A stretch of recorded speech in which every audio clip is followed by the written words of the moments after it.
The courtroom smelled of polished mahogany and expensive cologne. Alexandra Hawthorne sat flanked by 5 attorneys in tailored suits, her Cartier bracelet catching the fluorescent light as she leaned back with the confidence of someone who had already won. Across the aisle, a man in a wrinkled button-down sat alone with a fresh-out-of-law school public defender, nervously shuffling papers. The judge glanced between them, billionaire CEO versus stay-at-home father, and everyone in that room knew how this would end. But what they didn't know was that the man's silence wasn't defeat, it was patience. When the mahogany doors swung open 20 minutes later, the temperature in the room shifted. Alexandra's lit attorney straightened in her seat, her pen frozen mid-signature. Because sometimes the quietest person in the room is simply waiting for the right moment to speak, and that moment had just arrived. Will those who mistake silence for surrender face the consequences they never saw coming? The morning had started exactly as Alexandra Hawthorne planned. She arrived at the courthouse in a midnight blue Hermes suit, stepping out of her Tesla with plates reading Empire. Behind her walked Harrison Blackwell, the attorney who destroyed 17 opponents in divorce court without losing once. They called him the Butcher. Alexandra had paid $300,000 just to retain him. The plan was elegant, systematic character assassination that would leave Preston Sterling with nothing. Preston was already seated, wearing wrinkled khakis and a button-down that looked pulled from a closet. Next to him sat a young public defender, frantically highlighting textbook passages. Court-appointed counsel. 5 seasoned attorneys against 1 terrified public servant. This would be over before lunch. Judge Patricia Moreland entered, steel gray hair severe, reading glasses perched on a nose that had seen too many broken promises. She favored primary earners and had little patience for lifestyle leeches. Perfect. Blackwell rose with shark-like confidence. His opening statement was a masterpiece. He painted a marriage where one person carried ambition's weight while the other coasted. Joint accounts where only Alexandra deposited. Credit card statements showing purchases while she worked 16-hour days. Time logs proving she alone attended school conferences.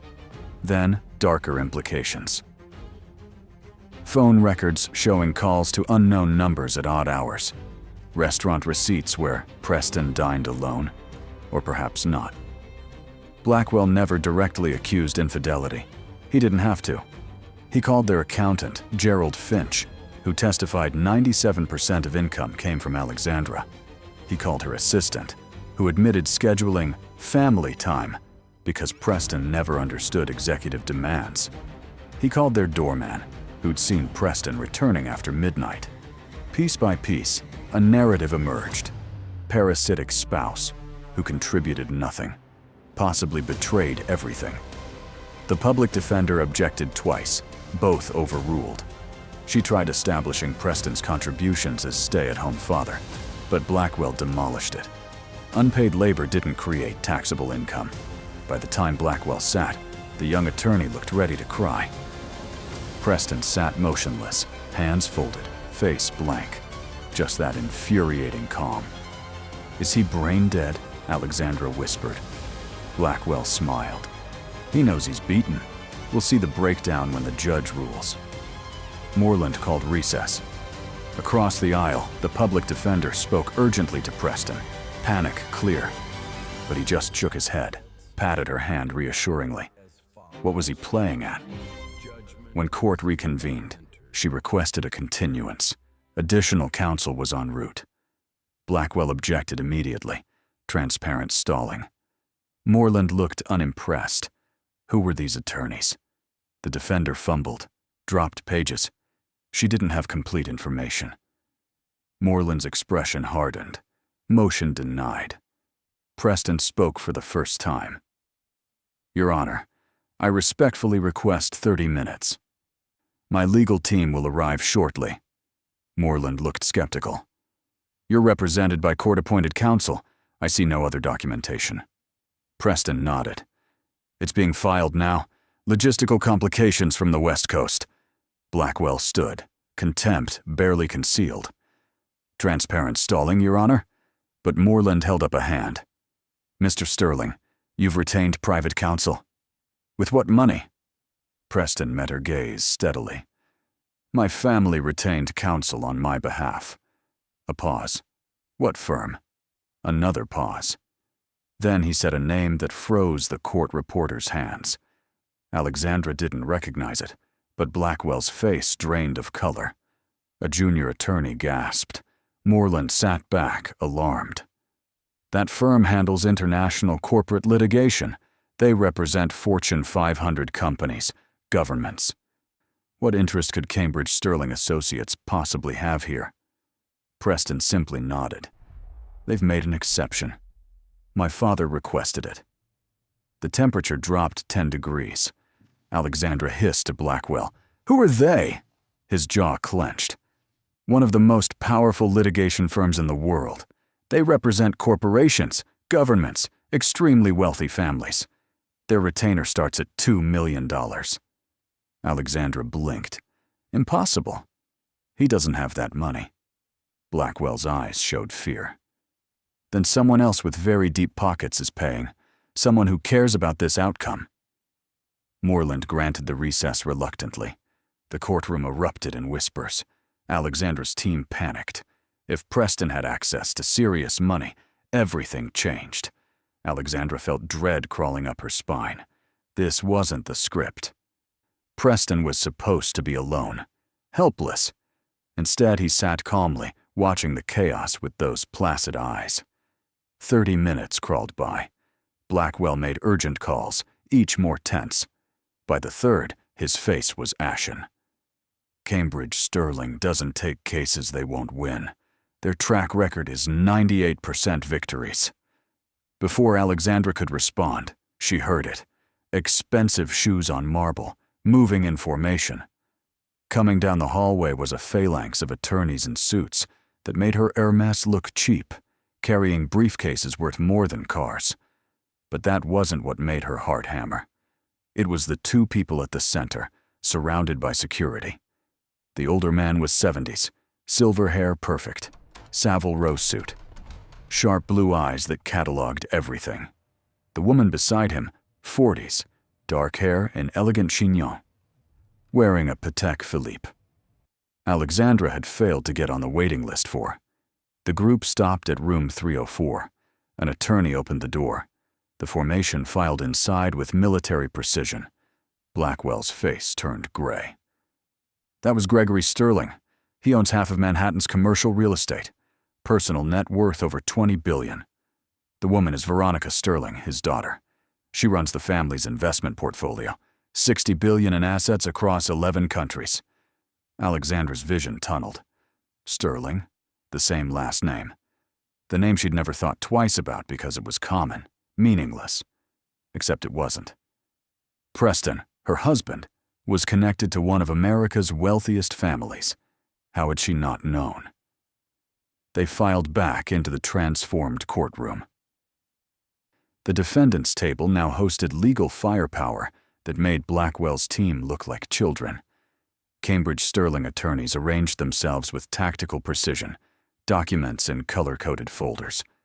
The public defender sat behind, relieved and terrified.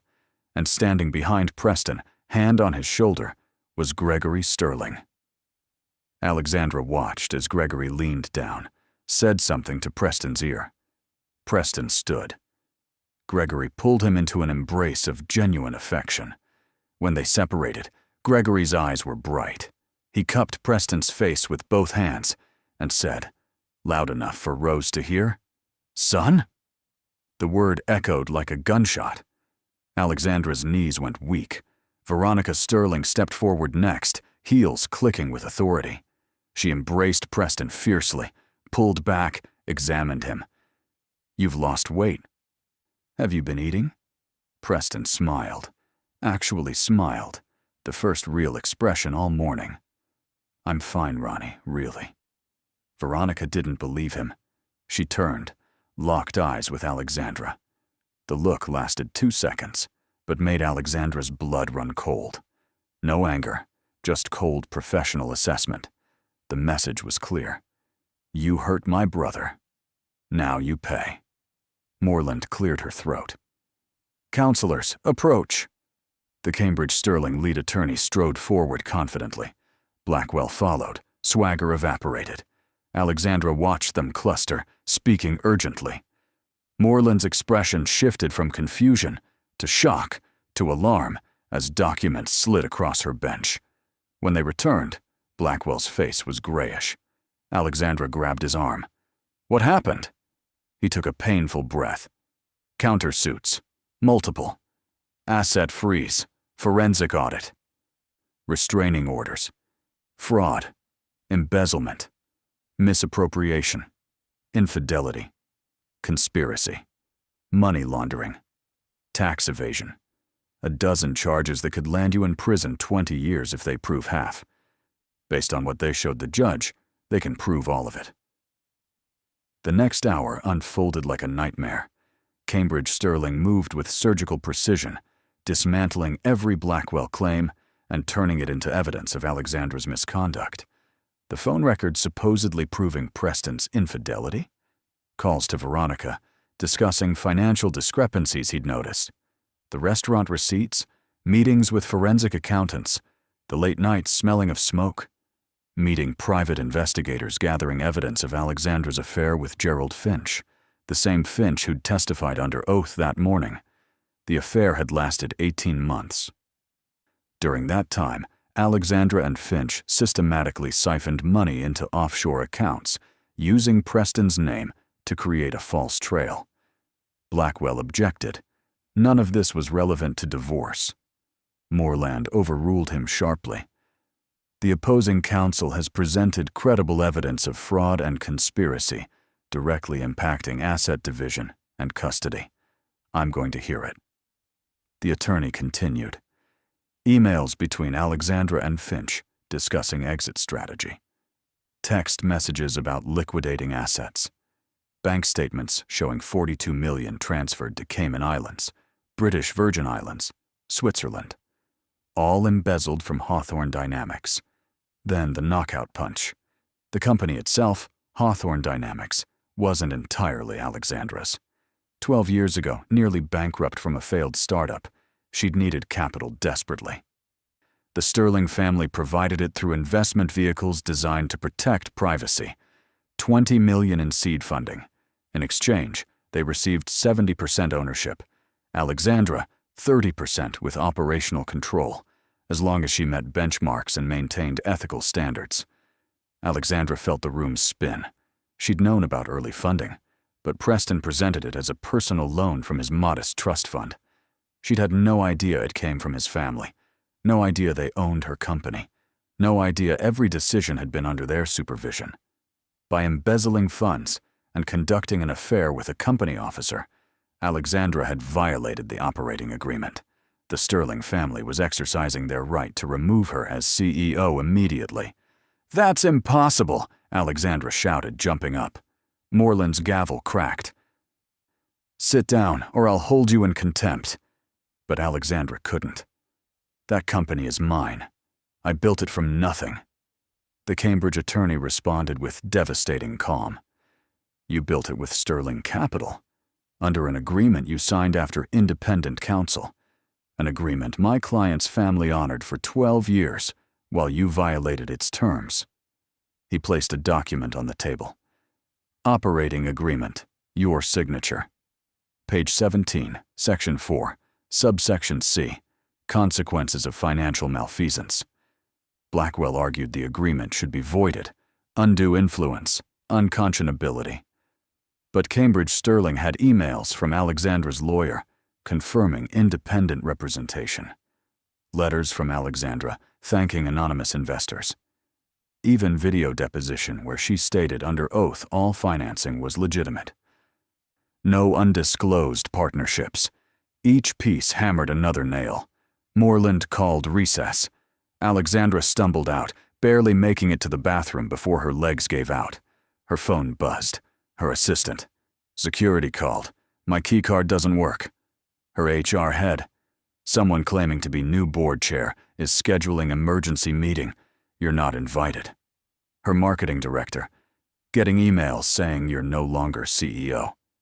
Within minutes, her entire team was locked out. Her email bounced, her name stripped from the website.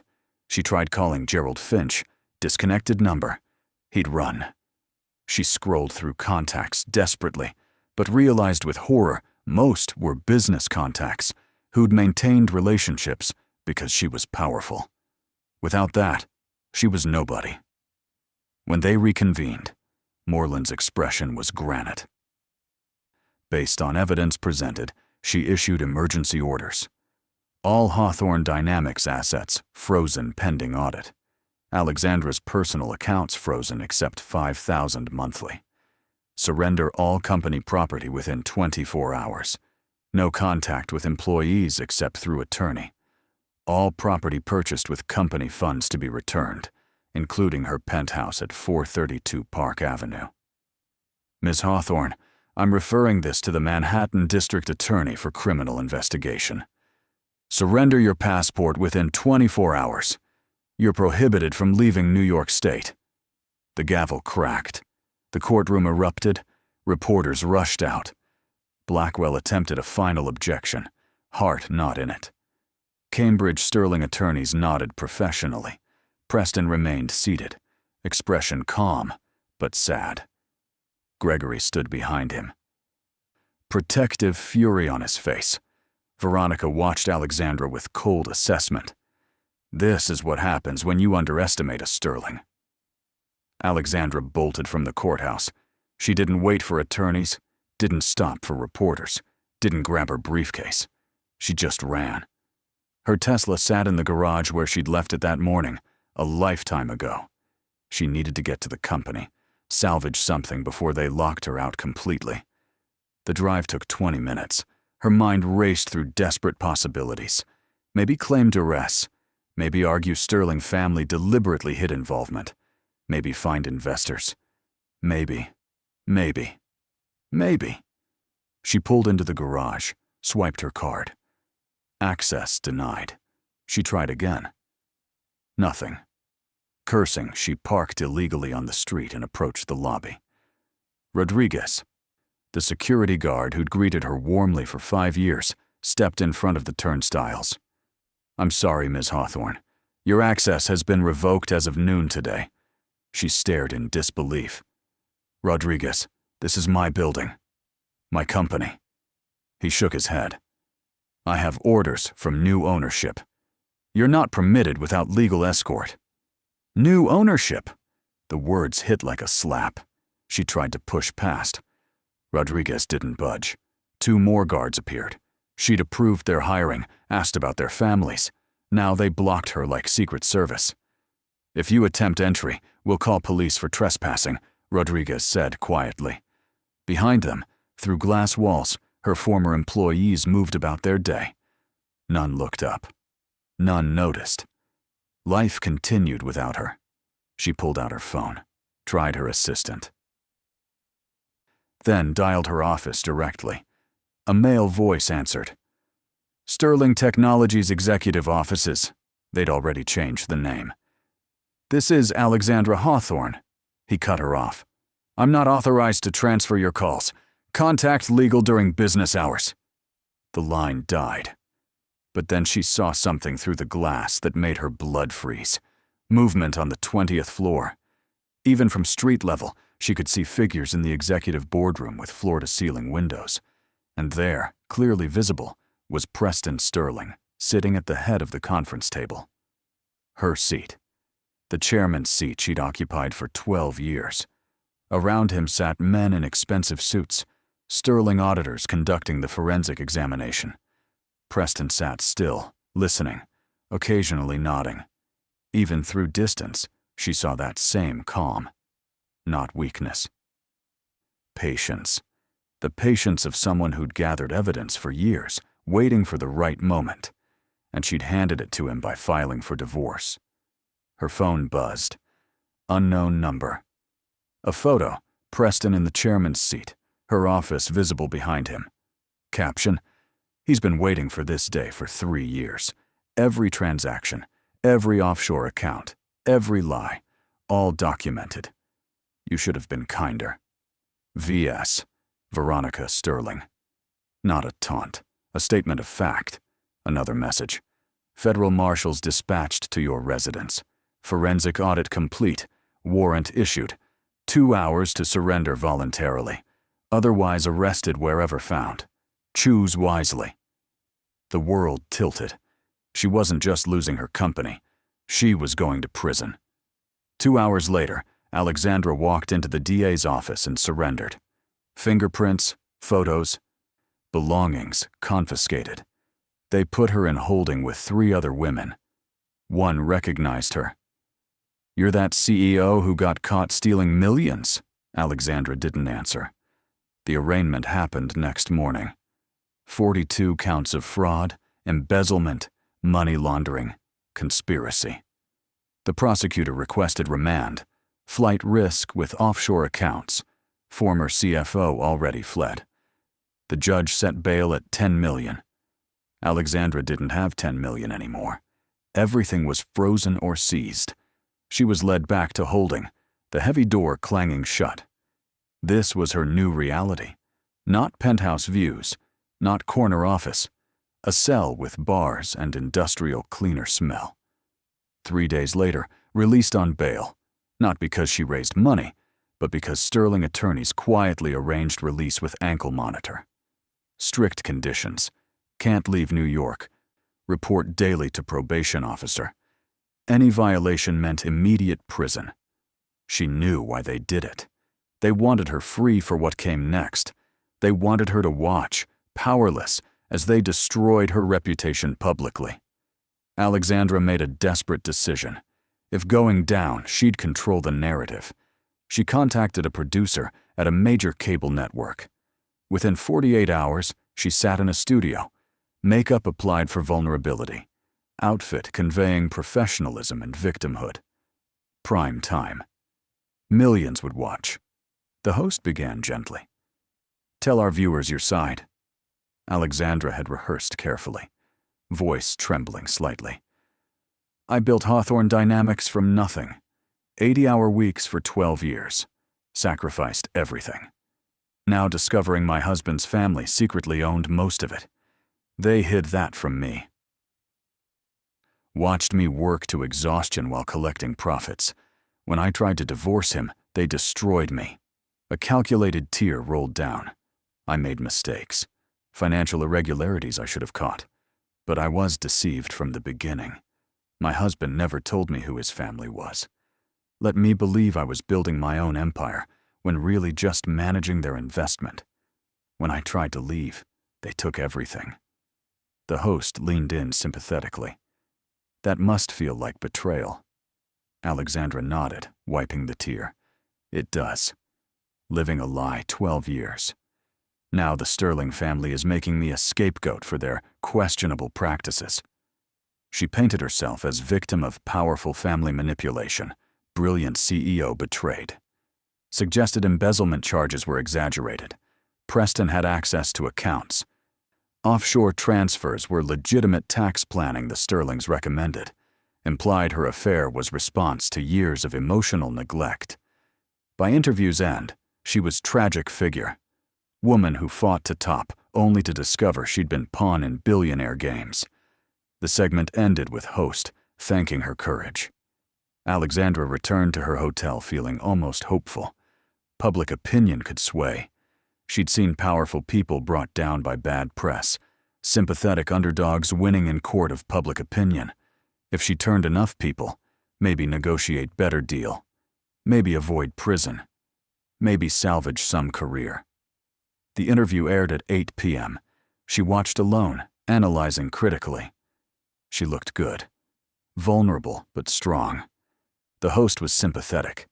The segment ended mentioning Sterling family declined comment. Perfect. Their silence would read as guilt. She'd struck back, seized narrative control. But next morning, everything changed. Her phone exploded with notifications, trending on social media, news alerts flooding. She opened the first article, stomach dropping.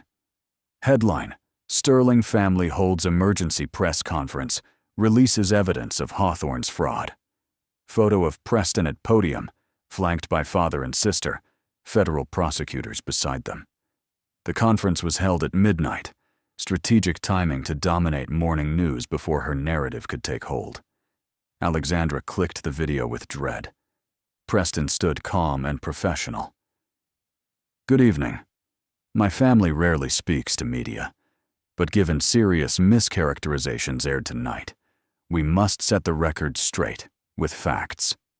He gestured to a screen behind him displaying documents. Emails, bank statements. Ms. Hawthorne claimed she was deceived about my family's involvement. False. Here is the operating agreement she signed 12 years ago, clearly showing Sterling Family Trust as majority owner. Here's her email to her attorney accepting all terms. Here's video deposition 3 years ago confirming under oath all ownership structures were properly disclosed. The screen changed to financial documents. Ms. Hawthorne claimed irregularities were minor, possibly my fault.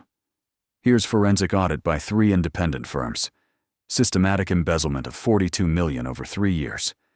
Here are emails between Ms. Hawthorne and Gerald Finch discussing how to hide transfers and frame me if discovered. Here are offshore account statements, all opened by Ms. Hawthorne using false names. None have my name or signature. Each piece of evidence appeared large enough for cameras to capture. Ms. Hawthorne claimed her relationship with Finch was response to emotional neglect. Hotel receipts showing affair began 18 months before she filed for divorce. Text messages discussing exit strategy. Plans to trigger audit implicating me after they'd moved money. Photographs from private investigator. Time-stamped. Verified by experts. Preston's voice remained calm, which made it devastating. My family provided all evidence to federal prosecutors, also to media, posted publicly on dedicated website for anyone to review. We believe in transparency, not manipulation. He paused, emotion creeping in. I loved my wife once, tried to build a life, gave her access to my family's resources because I believed in her vision. She repaid that trust by stealing millions, conducting affair with subordinate, attempting to frame me when I discovered it. Tonight, she lied to millions, portraying herself as victim. She is not victim. She is criminal who got caught. He looked directly into camera. Evidence speaks for itself. Justice will be served. The conference continued 30 minutes. Federal prosecutors confirmed evidence was under review. Gregory Sterling spoke briefly, disappointed to go public, but wouldn't allow lies unchallenged. Veronica presented timeline showing they'd investigated 3 years since Preston first noticed discrepancies. Every question answered with documentation. By the time it ended, Alexandra's narrative was obliterated. Backlash was immediate, brutal. Every outlet picked up the story. The website contained thousands of pages of organized evidence. Legal analysts explained the case was ironclad. The TV interview was calculated manipulation. The host released statements saying she'd been deceived, apologizing to viewers. Social media exploded with outrage at Alexandra, sympathetic victim to reviled villain in 12 hours. Her phone rang. Unknown number. Ms. Hawthorne, Assistant U.S. Attorney Jennifer Marks. Your bail is revoked effective immediately. Your television appearance constituted witness tampering and obstruction. Federal marshals en route. Don't attempt to flee. The line died. She'd tried to fight back, and they'd crushed her, annihilated her. Every lie disproven with overwhelming evidence. The knock came 15 minutes later. Federal marshals, polite but firm, under arrest. No bail this time, no monitor, no mercy. Violated release terms through media manipulation. As they led her out in handcuffs, cameras waited. Someone tipped off media, probably Sterling's, ensuring her perp walk was captured. Alexandra walked past flashing cameras, head down. Questions were accusatory now. Did you lie on television? How do you respond to evidence? Do you regret framing your husband? The trial came 6 months later. Her public defender advised pleading guilty. Evidence was overwhelming. TV appearance eliminated jury sympathy. Gerald Finch was caught in Bahamas, extradited, immediately testified against her for lighter sentence. He confirmed everything: embezzlement, affair, plan to frame Preston. Even provided passwords to offshore accounts containing $18 million to be seized and returned. The sentencing hearing was packed. The judge listened to impact statements from Sterling Technologies employees who lost jobs during the scandal chaos, listened to prosecution detail every crime, then asked Alexandra if she had anything to say.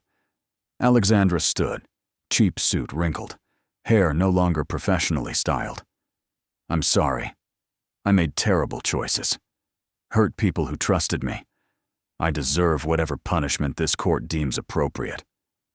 First true thing she'd said publicly in months. The judge's voice was cold.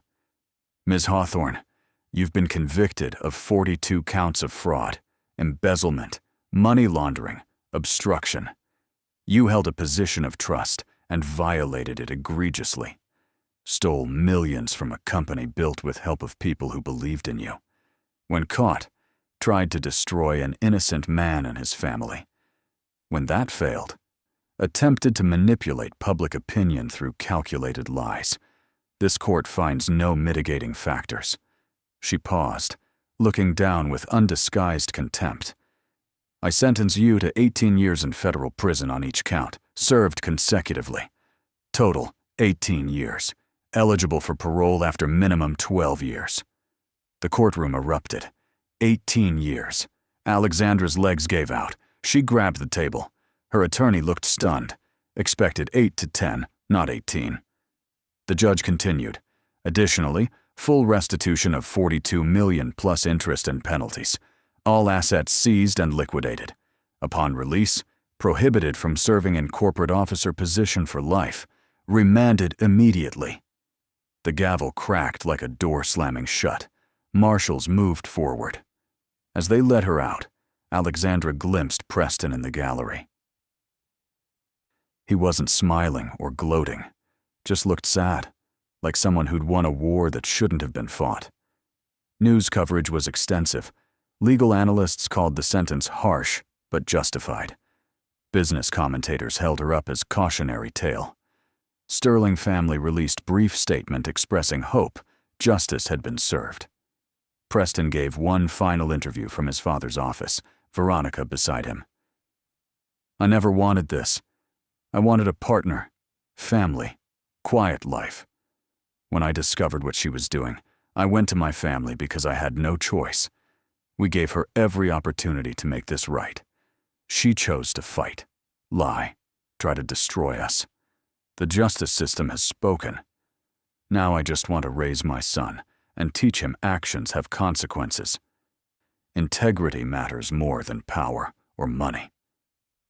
Alexandra spent her first prison night in a cell barely larger than a closet. 18 years stretched ahead like endless desert. She'd lost everything: company, freedom, reputation, future. Gambled on crushing Preston and lost so completely nothing remained. As she lay on thin mattress listening to prison sounds, she thought about that courtroom moment when Gregory called Preston son. The love and support that family showed, resources deployed to defend him, justice pursued relentlessly. She'd given Preston nothing but contempt and betrayal. His family gave unconditional love. In the end, that made all the difference. Years followed in prison routine, work assignments, sparse visiting hours, parole hearings denied again and again.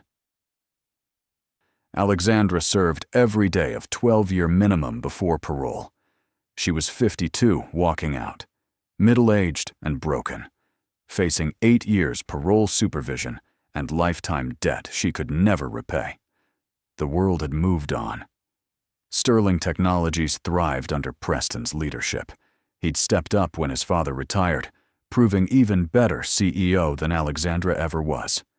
Her son was 17, raised entirely by Preston and Sterling's.